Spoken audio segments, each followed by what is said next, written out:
It is that time now once again, for getting lumped up with my friends. It's RockerMike and Rob that you should know, and you'll find them here on the Rock Show. Ooh, yeah, on the Rock Show. Right now. So everybody, welcome to a special edition of Black History Month. And we did this last year. This is the second anniversary of the Black History Month. We're gonna talk about some musicians. Of course, are black, not white, and it's for Black History Month. And today we have a very unique, like a Delta blues kind of guy named Sun House. And this is episode 102 of the Rock Show. This is the first edition of the Black History. And happy February and happy 2021.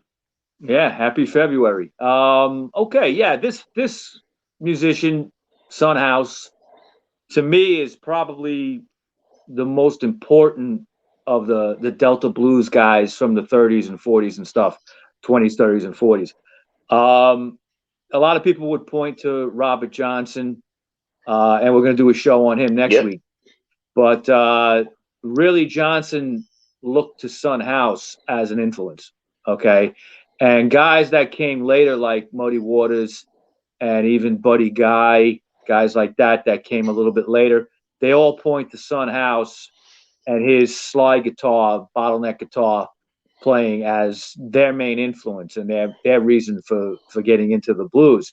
So I like Son House a lot. I kind of discovered him in the 90s, almost on accident, really. There was a buddy of mine had some old blues records, and there was a live recording of him, I believe, in London that I heard. And to me, it was just like so raw. It was different than the other blues stuff that I knew, even different than Johnson, guys like Charlie Patton or Lead Belly. Kind of just even more, like if you could just scale it down even more, it would be Son House. You know what I'm saying? Yeah, let me ask you a question. Where will you put Led Belly there? Because that's a big group of guys with Led Belly and Robert Johnson. That's those kind of pioneers. If I had, since we're doing this for Black History Month, we're a little cramped for time. But I mean, we can do shows on some of these guys throughout the rest of the year. I'd have no problem doing a show on Lead Belly or Charlie Patton or Muddy Waters. Guys like that are really important. When you hear this stuff, I don't know if people out there listening, you're not that familiar with this kind of blues music. Maybe your blues music starts with Buddy Guy or even later guys than Stevie Ray Vaughan. Everyone points to him, but that was so much later. How about B.B. King? Will you put him in there, B.B. King? Right, but B.B. King came later. Okay, these are the original Delta blues guys are all from the 20s, 30s, and maybe early 40s. Everybody else came later, and they were all influenced by this group of people. So let's jump right in. And one thing I want to point out is, a lot of the dates and times and places are like approximates, all right? Because Son House liked his whiskey, and he told stories a little lumped up, and he told stories different ways to different people and different times.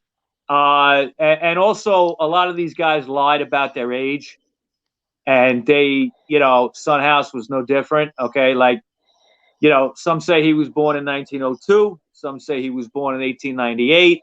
Okay. They don't really know. He probably didn't really know. People in those days sometimes didn't even know how old they were. Okay. Because records weren't kept, but his real name was Edward James House Jr., and he was born March 21st, 1902 in Lyon, Mississippi. Now, he was the second of three sons. He lived in that Mississippi Delta area until he was about 7 or 8 years old, and his parents had separated. His father, who actually was a musician in his own right, He had a family band with a couple of his brothers. He played tuba, and he played a little bit of guitar himself. Um, but he was also a church-going guy. The family did all go to church. They were very religious. Yes, And they did. yeah, and that would rub off onto Son House. But his father, Eddie Senior, also had a bad drinking problem, and that would affect him, and he would leave the church for a while. But then quickly he realized the errors of his ways. He gave up his drinking, and he became a pastor. Okay, in a Baptist Mm. church. So his son, Edward Jr., also known as Son House, uh, kind of followed in his father's footsteps as a kid. You know, he wanted to be involved with the church. He looked at blues music, which was, forming at that time, from different sources, um, as almost evil. Okay, he didn't view the blues in any positive way. He liked to sing. He had a powerful voice, even as a child. But Yeah, why was that? Why was that considered evil? no, it was just his belief. It was his religious. Look, I mean, Oh shit. I could kind of like I could kind of make an educated guess and say, like, well, if you see your father playing in a blues kind of band and he's all lumped up, out of control, and then you see him come back to the church, you're probably Yeah. going to go, oh yeah, that's what you got to do. So uh, his parents unfortunately would break up, and during that time he was following the Baptist church, doing a little singing, but he was just Yeah. dead set against any kind of music playing. So um, his mother, when the parents broke up, his mother took him to Tallulah, Louisiana, and then later on to the Algiers section of New Orleans. And at the age of 15, Edward Jr. would start preaching sermons of his own, okay, in church and wherever somebody would listen to him. That's But young, 15. 15, yeah. I mean, he considered himself, a very hardcore religious Christian, okay? And by the time he was 19, though, things were starting to change. He got involved with this older woman named Carrie Martin, and she was from New Orleans. And against his family's wishes, he married her and moved to the Centerville section of Louisiana and helped run her family's farm. But after a while, a few years, he realized that this was not real.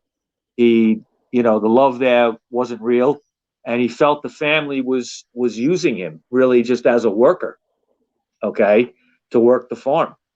And they did get married in the church, okay, which he wanted to do, but he also realized he had to leave her because he was miserable. Later on, he would always call her just another New Orleans whore that he Oh knew. my god. Yeah, that's how he referred to her later on.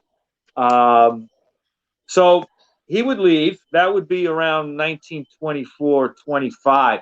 Now, right around that time, too, shortly before that, his mother passed away. So he was kind of on his own. All right. I don't Yeah. believe his father. I don't believe his father was much in his life anymore, but that's kind of uncertain. Um, Now he wanted to get away from farming. He didn't want to be involved with any more farming. He kind of had a resentment for it at that point. So he kind of took menial jobs around, and he actually ended up in a steel Yeah. plant in the East St. Louis section of Illinois. So people were That's a on the tough move. job. Yeah, I mean, people were on the move in those days. You ever notice that? Like they would just follow the train Yeah. lines and get a job down at the end of some train line, and that's how it was. This was the Yeah.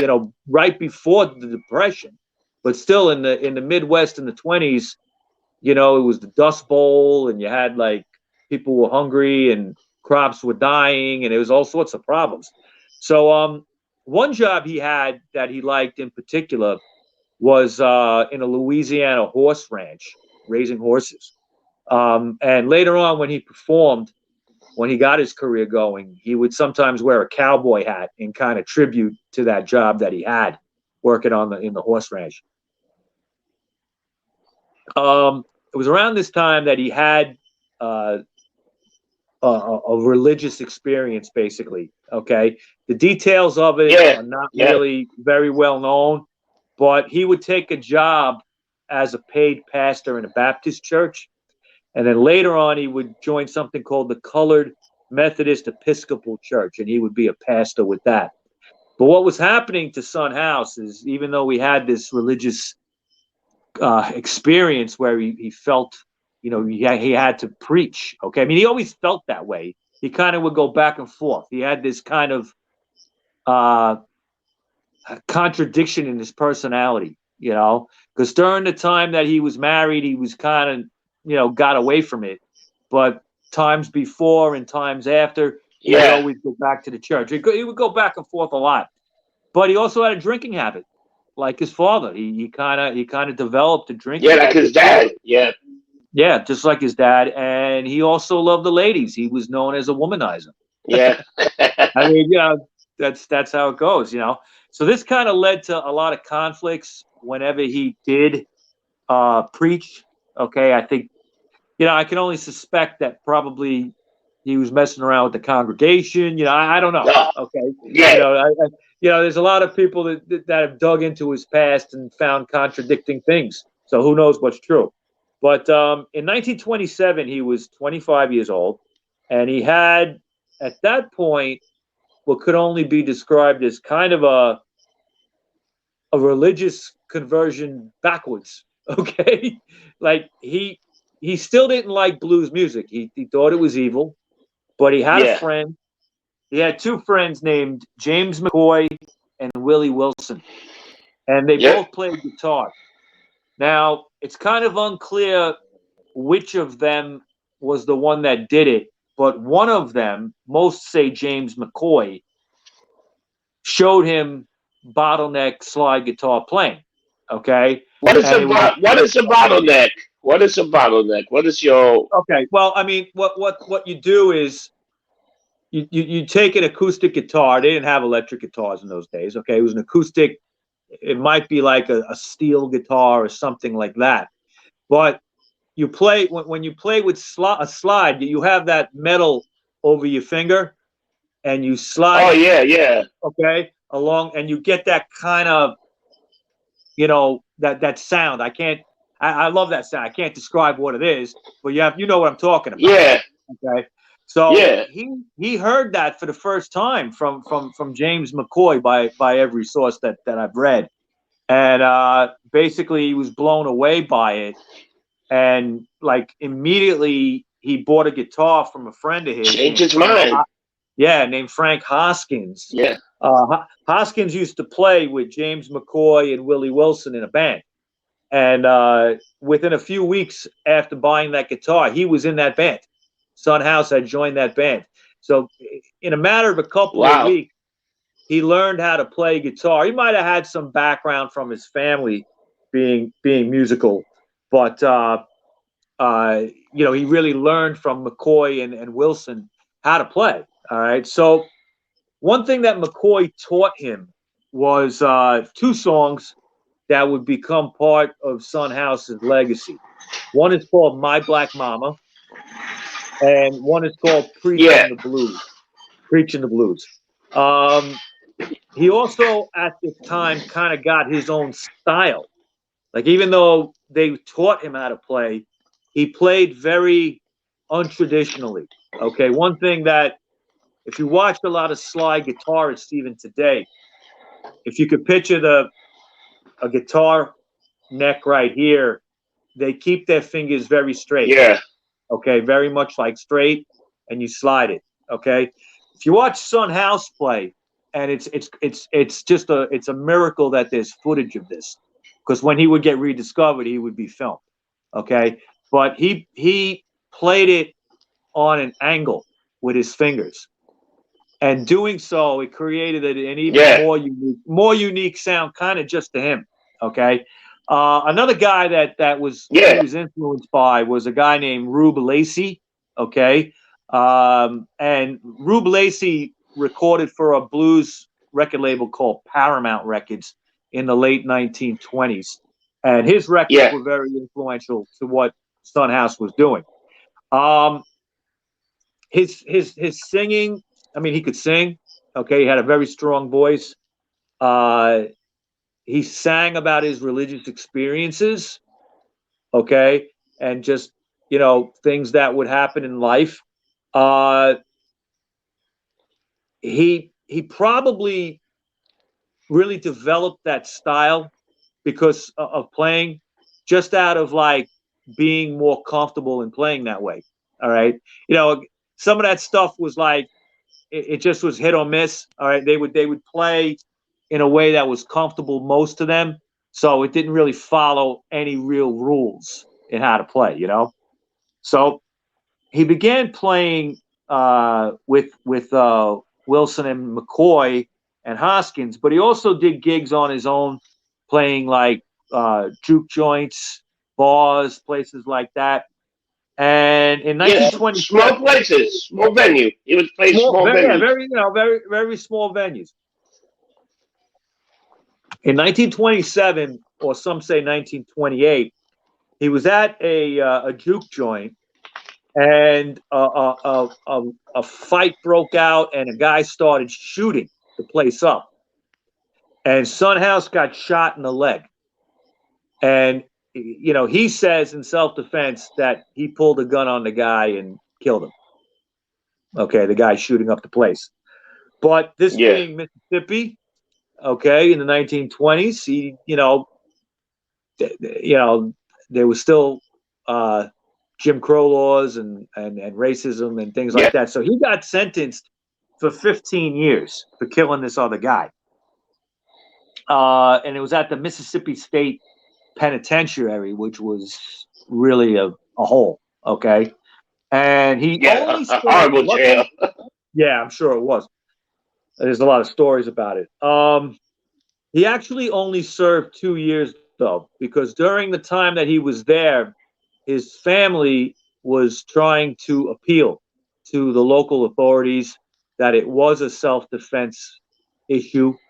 Okay, and he had the help of this white plantation owner that some people in his family had worked for, and this guy helped him. And basically, a judge looked at the case and threw it out and commuted his sentence and let him out. Okay, but it was under the one agreement that he basically had to get the hell out of town. Okay, he had to stay away from the Clarksdale, Mississippi area that he was living in prior. Okay, probably was for his own benefit too.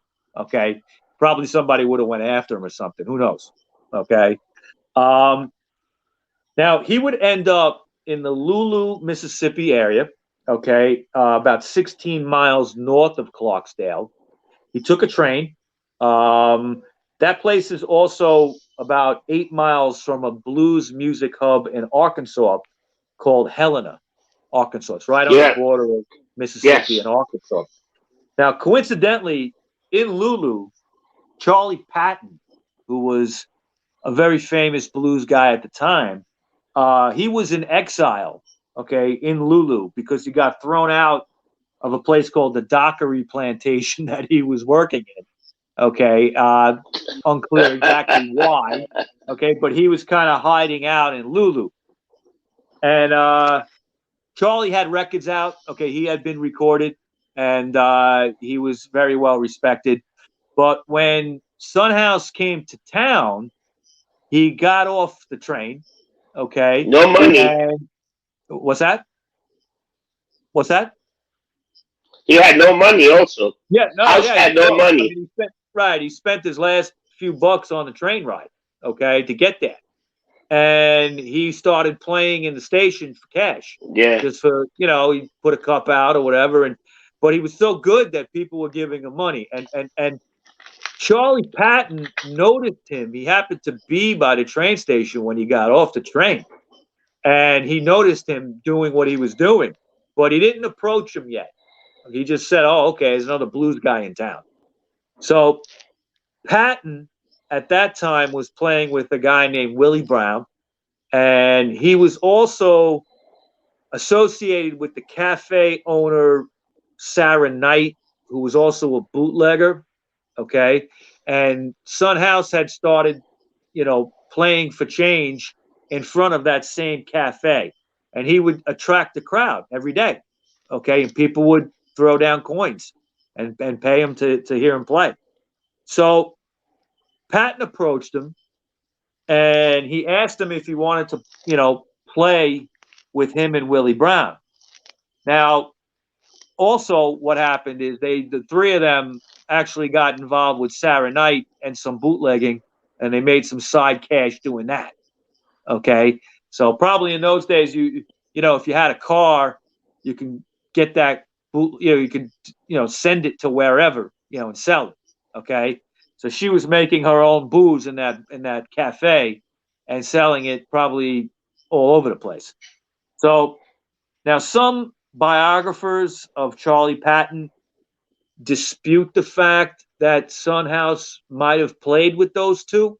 Okay, because Son Yeah, House, I saw that. yeah, like Charlie Patton was like kind of a league above musically than Son House. He could really play. Okay, and they say that Charlie Patton wouldn't have had a guy that not as well trained play with him. Okay, so some say that they didn't play together in the same gigs, but what they did is like maybe Son House opened for him, something like that. Or Yeah. they would play in the same place at the same time, but just not together. They played separately. No one really knows. Okay, I've read in Son House stuff that they did play together, so it could be either way. So, in 1930, there was a guy named Art Labley, and he ran a label called Paramount Records, Yeah. like I mentioned before. They Yeah. recorded a lot of blues and folk music. All right. Now he traveled to Lulu because he wanted to record Charlie Patton. All right. That kind of when I was researching this, that kind of made me laugh because Charlie Patton was supposed to be hiding out, but that guy knew where he was. I don't know how that happened, but Yeah. he That's wanted incredible. to record. Yeah. He wanted to record him, so Charlie agreed. He said sure, and he took Son House and Willie Brown with him, and they went up to Grafton, Wisconsin, to record some music. Now, they also brought the piano player Louise Johnson. All of them would record for Paramount at this point.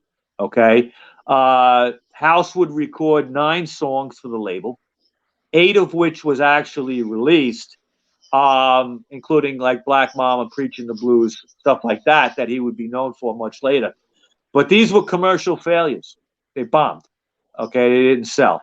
Now, in 1930, we were in the midst of the Depression. The label didn't have a lot of money, and it never, in its existence, it didn't really have a good distribution. So it was hard to find these records anyway, even when they were out. So they were kind of doomed to go nowhere. But he wouldn't record commercially again until the 1960s. Yeah, that's crazy. 35 when years. when he got rediscovered.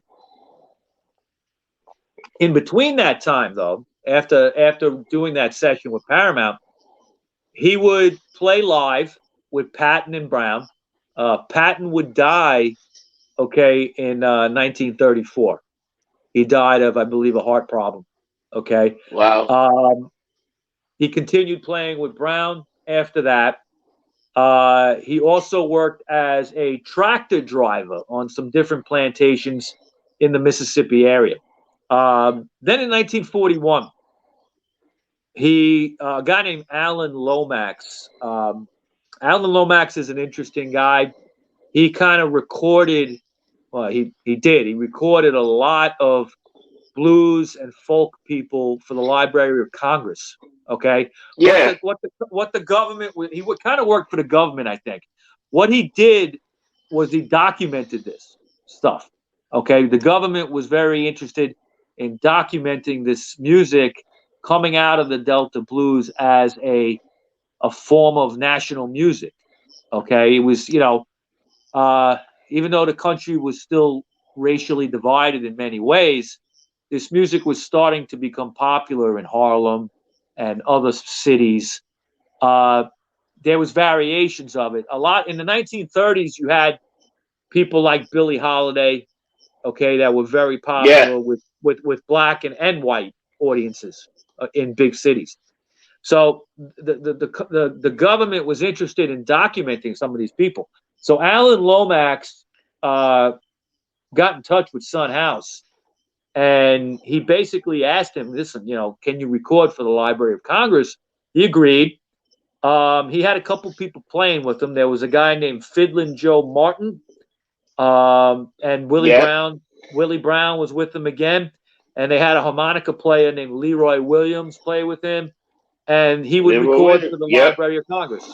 Okay, now again, that wasn't commercially though; that was just as a document. Hey, But Mike, you think they somehow, were recording that? Mike, you think they were recording that just to see how come white people like this kind of music? You think it was more of an experiment? How come this music is so popular with white people and black? You think it was more I, like a logging? no, I've never, the stuff I've read about it, it was more like I think it was like, let's get this music before it goes away. Let's document this before, Okay. because a lot of these people had died young. Okay. Okay. Charlie Patton luckily recorded for Paramount, and some of those recordings have survived. But there's a lot of blues guys that, Yeah. when you delve into this topic, and I have over the years a little bit, I'd like to delve into it more at some point when I have time. Some of these guys barely got recorded at all, and things are lost forever. Okay, some of these people, it's just Yeah. story. I mean, it's interesting, the sequence of events. Okay, because it really goes back to slave times. Okay, and then even when slavery ended after the Civil War, there would be things like minstrel shows and stuff like that. And minstrel shows have a bad connotation now. Okay, but in those days, that's what these musicians did. Yeah. It was minstrel shows, and you played through the South for all kinds of people, and it was really the only work they could get, these people. Okay, so it was out of desperation, really, that the whole blues thing was born. So when, Okay. by the 1940s, some of these people were gone, and again, I don't think it was just to see why white people liked it. I think it was just to document this before it's gone. And Before it's gone. All right. luckily they did. So, but Son House would drop off the map. Okay, he decided at age 40 to get out of the business. He didn't want to play anymore. He wanted to get out of the public eye, and he moved up to Rochester, New York, to get a job as a railroad porter on the New York Central Railroad, which was Wow. it was a railroad that ran, I think, between New York State and Chicago, or New York City and Chicago, I should say. And it stopped upstate and then would go west. So, he also worked as a chef a little bit as well, okay, as a cook. So he did that until, I believe it was about the early 60s or late 50s, when the railroad laid off people. And he got laid off, and he was living in Rochester. He wasn't really doing much. He had given up playing. He hadn't played since probably the late 40s, early 50s. He hadn't played anything. He gave up playing guitar altogether. Got married a few times. It's unclear if he had any kids. I think he did. I think he did have kids. How many, I'm not sure. Okay. Okay. But in 1964, the popular music scene in America and in England in particular had changed. Rock and roll was it. Okay, guys like the Beatles, guys like the Rolling Stones, the Yardbirds, they were all proclaiming a love for the blues. okay, and also Yeah. folk music right around that time was still popular, okay, and a lot of these folk people, they looked back at these old blues guys as they were like gods, okay, they were just and Son House was somebody that his records were so rare that if you had a Son House record, it was a big Yeah. deal. Okay, so they looked It's a to collector's item. collector's item, but also it was kind of like a little bit like it puts you on a higher pedestal. Ooh, Son House, you know what I mean? Like Son House, Oh that kind of yeah. thing. So there were a couple of guys that were basically blues musicologists. Okay, a guy named Nick Pearls, a guy named Dick Waterman, and another guy named Phil Sparrow. And they kind of Yeah. these three guys just rediscovered Son House in Rochester, just living in a home, okay, with his wife, I guess, or family, and not playing any music at all, not doing a whole lot of anything. In fact, Son House, when he met these guys, they just knocked on his door and said, "Are you the guy that recorded for Paramount Records, back in 1930?" And he said, "Yeah, that's me." And they were like, "Wow, we found you." They were actually on a search for Robert Johnson. Okay. No, they didn't know Robert Wow. Johnson was dead. Okay. Robert Johnson had died many years before. Okay. But there was no obituary, there was no record of it. And the reason they found out is because they searched out Muddy Waters, who was recording at the time. Okay. And Okay. I think Muddy told him, no, Robert Johnson's dead. Okay. He knew. Okay. And then all those stories started, which we're going to get into next week about him selling his soul to the devil and, all that Oh stuff. yeah, but You know, yeah.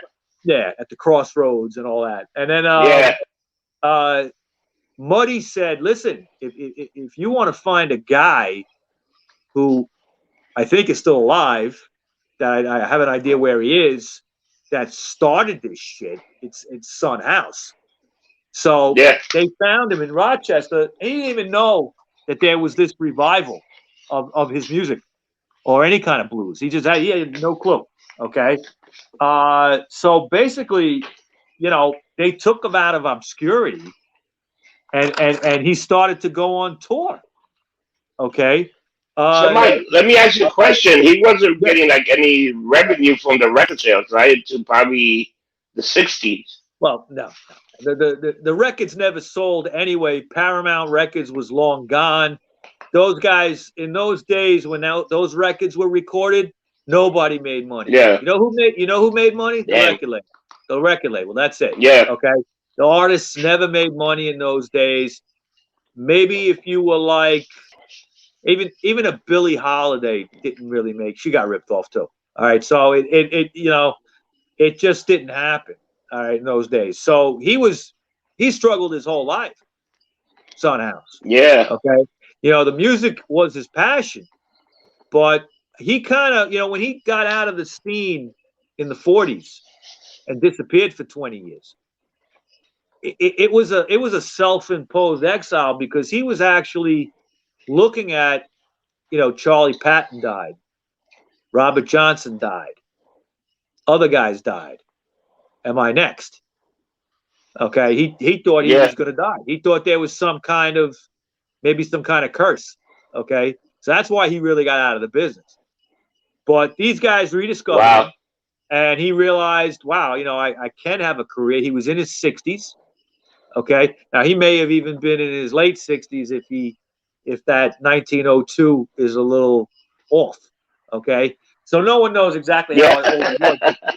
Yeah. I mean, he could have been rediscovered in his mid 60s, I would say. So he went right back into the music scene and he toured the United States and Europe extensively. CBS Records would record him, okay, in different things, different live shows and stuff, and also in the studio. He also played the Newport Folk Festival in 1964. which was probably one of the last big folk festivals. Okay. They would continue on for a couple more years. There would be the famous one where Bob Dylan upset everybody because he played electric. They didn't like that. They wanted him to stay acoustic. I think that might have been in 66 or 65. But Son House played the 64 Newport Folk Festival. He also played the New York Folk Festival in 1965 in July of that year. In October of 67, he did a European tour with blues artists Skip James and Booker White. Okay, so that was a big deal. Yeah. But when it came to recording and basically when it came to even getting out there to play live at first, he hadn't played guitar in a long time. No. So he kind of had to relearn his own music. Yeah, I heard they got a guy named Alan Wilson. Alan Wilson. Alan Wilson is a famous guitar player from the 60s. He was in the band Canned Heat. Okay, Yeah. they had a lot of success commercially. But before that, before Canned Heat, when he was about 22 or so, Young. he was a big Son House fan, and the famous producer John Hammond, who was going to produce for Son House, asked Wilson, "Listen, teach this guy his own music again." Okay, Imagine that. Yeah, imagine that, right? How everything comes full circle. Now you got somebody that's a fan teaching you your own shit because you're rusty, But that's amazing. Yeah, I mean he picked it up, okay, and Alan Wilson would play with him off and on over the years. He released a record called Father of the Folk Blues, and that would later be reissued as a 2 CD set called Father of the Delta Blues. And I just want to show you, I actually have, it was released again. It's been released a lot over the years. But in 2002, it was released on the Fuel label, and it's called Son House Revisited. Okay. And it's basically 2 discs. The first one being, he's introduced by Dick Waterman, okay, one of the guys who rediscovered him, and he plays a bunch of songs, but in between he tells stories about how things were in those days in the 20s and 30s and stuff, and he talks about how he got into music and things that happened, and it's very candid. Son House is an interesting guy to listen to. He's kind of, it's hard to tell if he's drunk or what. I don't know if you listen to any of that stuff, but yeah, I mean, he might be a little lumped up when he was doing. I don't know. There's another clip if anybody's interested. If you could look it up, where Howlin' Wolf, who we're going to be doing a show on this month too. Howlin' Wolf came a little bit later from Son House, but he knew Son House. And he rips into Son House to his face, and he tells him how you would have been great if you just didn't have a problem with whiskey your whole life, okay? And it's interesting. It's interesting to hear someone like Howlin' Wolf saying that to him, Now in 1970, Alan Wilson would play with him on an album called John the Revelator. Now, John the Revelator is a great fucking song. It's like he's just talking about John the Revelator, who wrote the book of John in the Bible. And the Bible was always a big source of, subject matter for Son House. Because remember, he was part preacher, really, So, like I said, Alan Wilson would play with him from time to time, and he recorded with him on that album. In 68, though, he was invited to Seattle to record for the Seattle Folklore Society. It was a concert, and it was recorded, but for some reason, it was never really released until 2006 on the Arcola label. And it's interesting because that collection has a full-on interview with Son House, recorded in 1969. So in 70, House did another tour of Europe, and he did an appearance at the Montreux Jazz Festival in France. His London shows were recorded and released at the time on Liberty Records. But in 1974, he played the 2 days of the Blues Festival in Toronto. He played both days of the show. Yep. He also appeared with Buddy Guy, who was very influenced by Son House, on a TV art show called Camera 3. I believe YouTube has that as well if anybody wants to look at it. Yeah. But in 74, he would start to have a decline in his health. Okay, he was already probably about 70 at that point. Yeah. He retired from the business again, and he would move to Detroit, where he would live for the rest of his life until 1988, and he would be supposedly 86 years old, if not older. Yeah. Okay, he died from cancer of the larynx in his throat. He actually, at that point, had been married 5 times. Okay. Wow. And he never benefited financially much. You know, maybe a little bit in that rediscovery time, he got a little money, but he never was a rich man. When he died, the Detroit Blues Society had a bunch of benefit shows for him and raised money for a proper monument on his grave. He's buried in the Mount. Yeah, that's crazy. He's buried in the Mount Hazel Cemetery in Detroit. So, I mean, Yeah, it's a fascinating story. Yeah.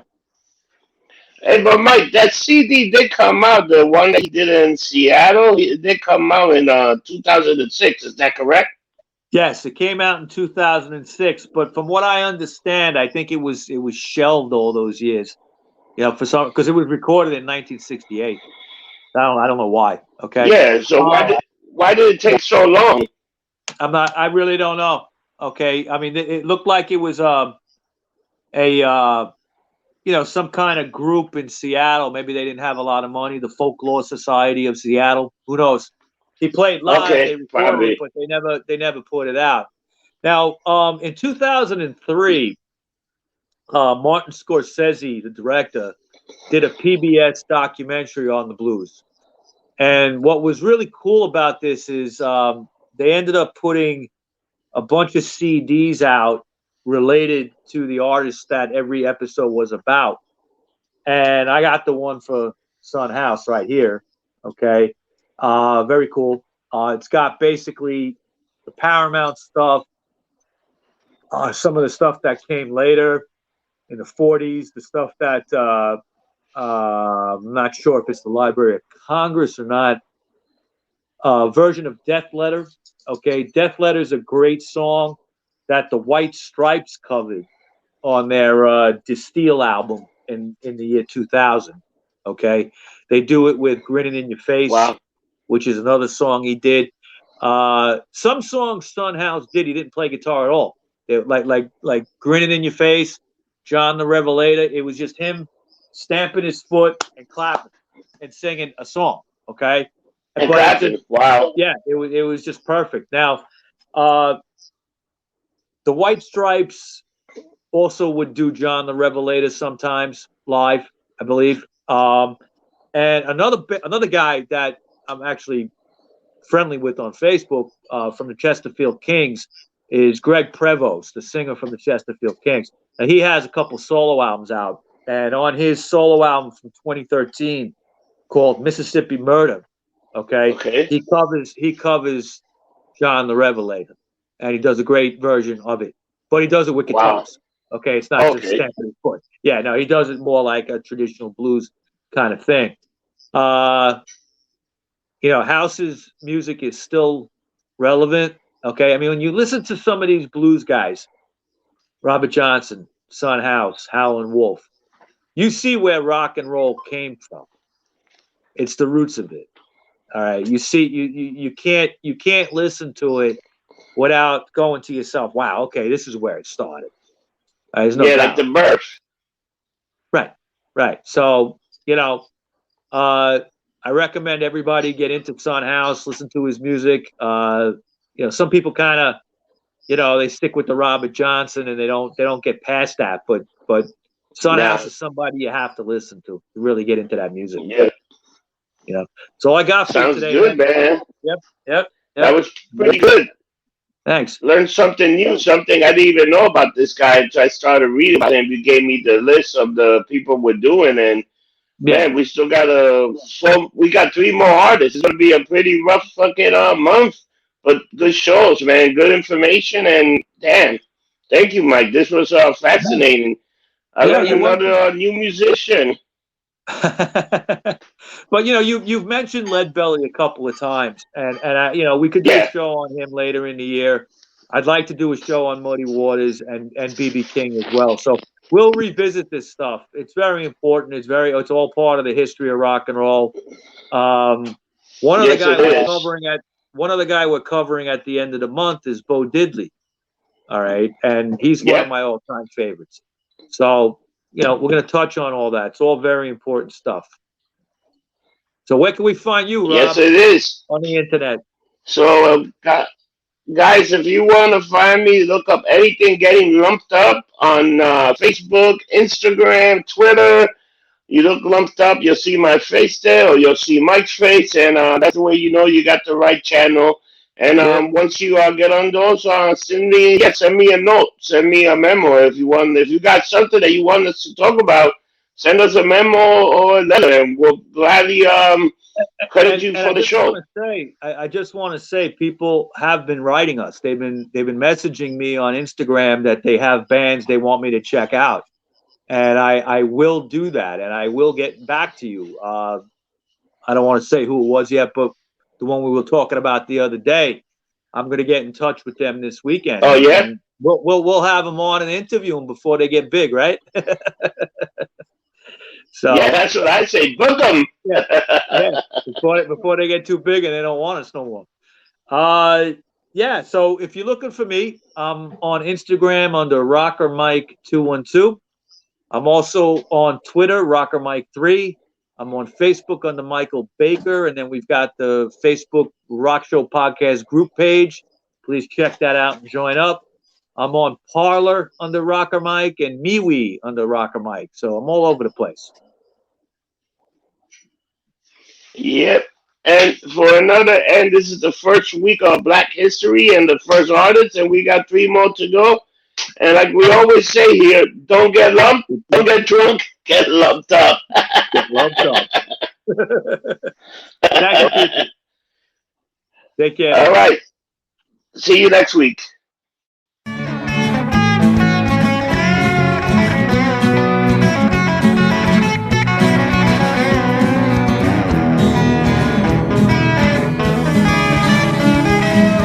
The only podcast you will hear that will be music to your ears. You'll learn about bands you love or may not know, and it's only here on the Rock Show. Ooh, yeah, on the Rock Show. Ooh, yeah, on the Rock Show. So tell your friends and everyone you know. Let's get lumped up on the Rock Show.